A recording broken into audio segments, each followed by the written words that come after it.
Welcome to the Deep Dive. Today our mission is to get into a really dense stack of sources. They all document the career of one specific NOPD officer, Lieutenant John O'Brien, badge number 0120. And we're not just going through a list of misconducts here. We're really trying to pull out what this tells us about the systemic failures and accountability that let this go on for so long. Exactly. This is really a deep dive into how those checks and balances can just fall apart. Yeah. And you can tell how serious this is because the sources, they're aimed at some very high-level people. Judge Susie Morgan, the consent decree monitors, the city attorney. So this whole case, it really becomes a kind of roadmap for seeing where transparency and accountability just break down inside a big police department. And the thing that jumps out right away is that this wasn't some hidden problem. The sources make it so clear that O'Brien was, a flashing red light internally for years. Oh, absolutely. He was what you'd call a known occupational risk. The records we have show he was flagged by the NOPD's own early intervention system. It's called Insight, all the way back in 2017, at least.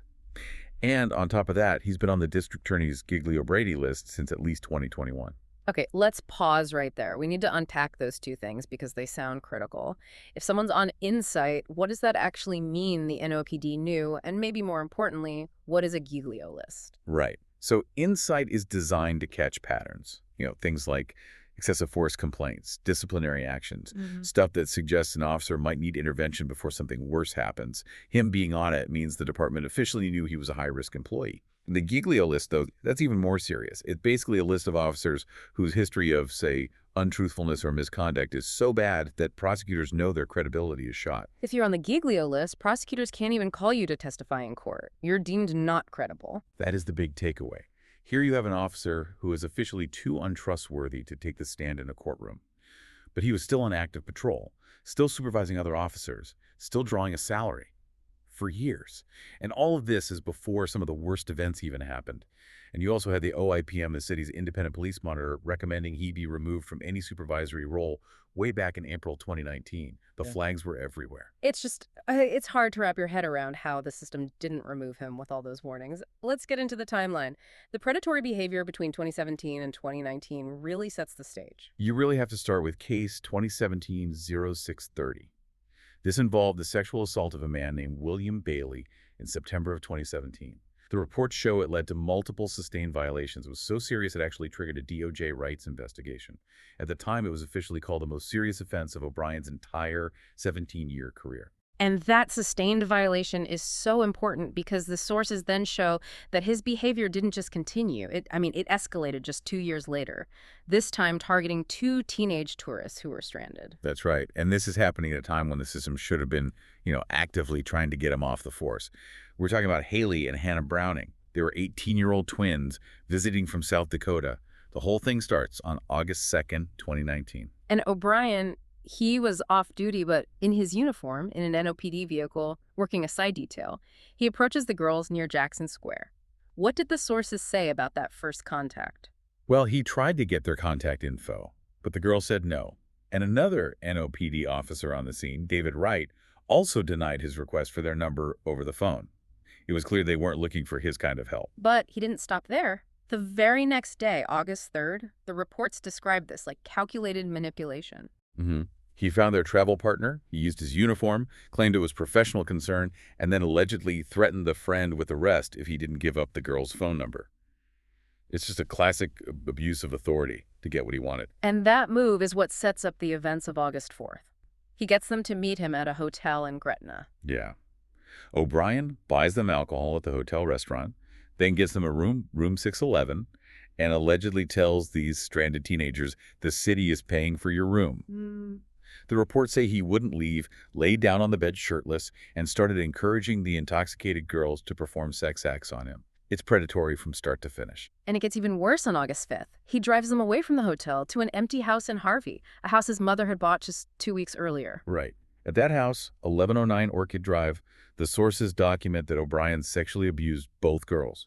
And if you just look at that timeline, using the uniform, tracking them down, buying alcohol, getting a room, then moving them to a private location he controlled, it's incredibly calculated. This is the part that brings it all back to the systemic failure. This horrifying abuse happened while O'Brien was already flagged on Insight, already on his way to the Giglio list.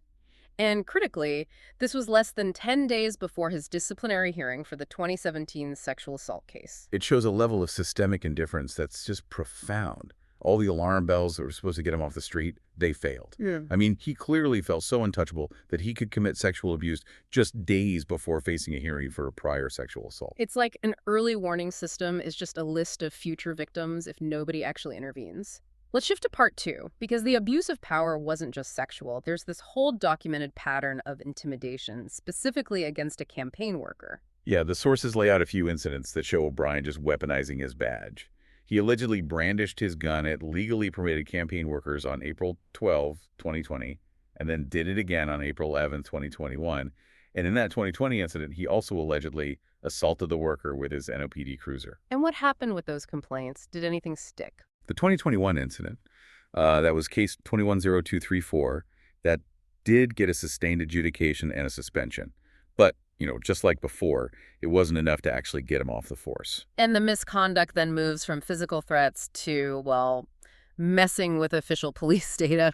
That's right. There are allegations in complaint 230533 that in April 2021, O'Brien manipulated entries in the NCIC system. That's the National Crime Information Center. It's a huge database all law enforcement uses. And he was allegedly using it for a personal grudge against this campaign worker. Okay, so this is where it gets even more complicated. The years 2022 to 2023, O'Brien is on city disability, or ADD, for about a year. This was after an off-duty motorcycle crash where alcohol was involved.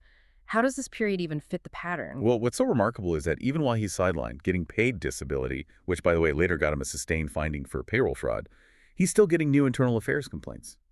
Being paid to sit at home didn't stop the misconduct. Wait, so he was being paid by the city while at the same time being investigated for brand new misconduct?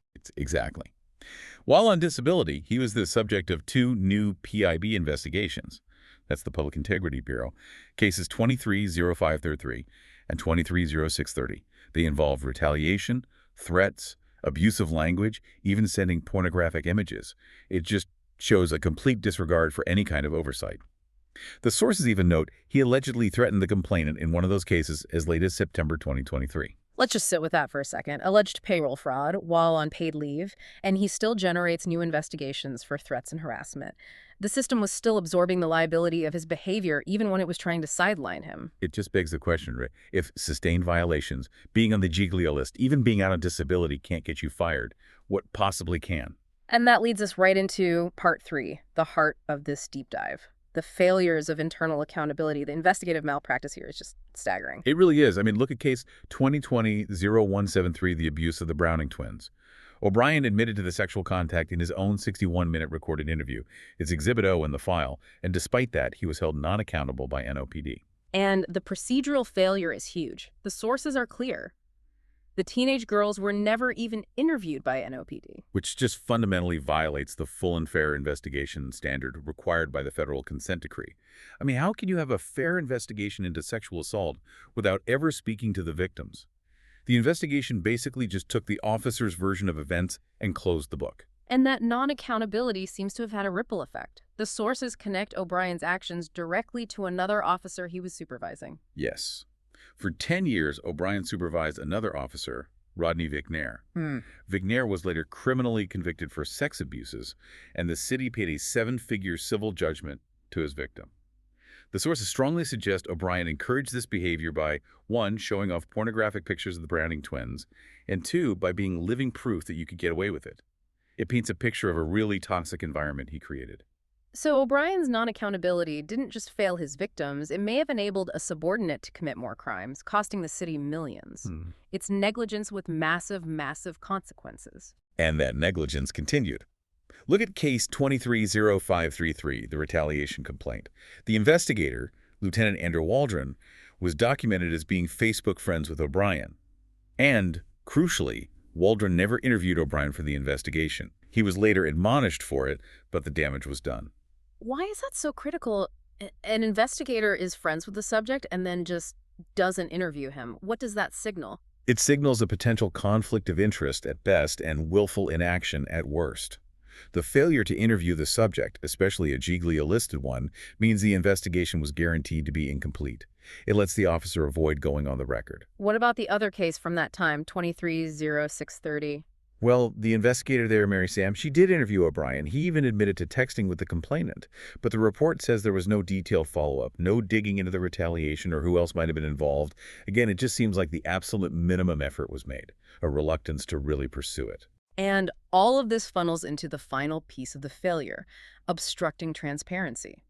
Multiple public records requests, FOIA requests, for things like Exhibit O'Brien's own recorded confession have been, as the sources allege, unreasonably delayed or just ignored by the city attorney's office. And that's a huge problem.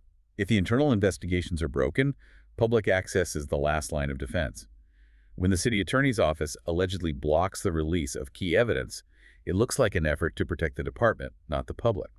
And local reporting from WDSU has confirmed this pattern. So the investigations were flawed on the inside, and the records that could prove it are being blocked on the outside. Where does that leave things today? This brings us to part 4, the status of this so-called review. Right, the main thing now is the OIPM's two-tier contractor review. This was supposed to be the big fix. It was launched to go back and assess all these potentially botched investigations related to O'Brien and see if they met that full and fair standard. Okay, when was this review promised, and how long was it supposed to take? It was pledged on March 3rd, 2023. They said it would take about 6 months. And where are we today? Well, the sources say that as of September 3rd, 2025, a full 2 years overdue, the review is still ongoing. 2 years overdue. That is monumental. Why is this review so critical? What's the impact of this delay? The delay basically freezes everything. This review is the official way to go back and correct those flawed PIB findings. The fact that it's stalled for 2 years suggests there's either major internal resistance or the problem is so deep they don't know how to handle it. And the sources say there are some very serious legal actions just waiting for this report to come out. They do. They say that potential federal charges for deprivation of rights, as well as state criminal charges for things like the NCIC manipulation. All those will be referred to prosecutors only after this OIPM review is finished and released. So delaying the review is functionally preventing any further criminal accountability for O'Brien. So the review isn't just some administrative checkbox. It's the key that unlocks the door to real legal consequences. Precisely. If that review comes back and says the original investigations weren't full and fair, it could trigger brand new investigations, new findings, and those criminal referrals that have just been sitting there for years. The delay is his shield. So when you step back and look at this whole story, we have documented sexual assault, the abuse of teenagers, assault with a police car, data manipulation, payroll fraud, all of it happening against this backdrop of total system failure. The final synthesis is just so clear. The sources argue that all the systems meant to provide accountability insight, the Giglio list, the Internal Affairs Unit, they all failed when they came up against this entrenched toxic culture. And the fact that O'Brien's impunity likely emboldened a subordinate, Roddy Vignier, to commit similar crimes just shows you how deep the institutional failure went. And the city paid millions for Vicner's actions. With that in mind, what is the true cost beyond the money when a city's leadership fails to enforce accountability on known predators in its ranks? What does it take for a review, now 2 years overdue, to finally be completed and maybe begin to restore some faith in the system designed to protect you? That's the thought we want to leave you with from this deep dive.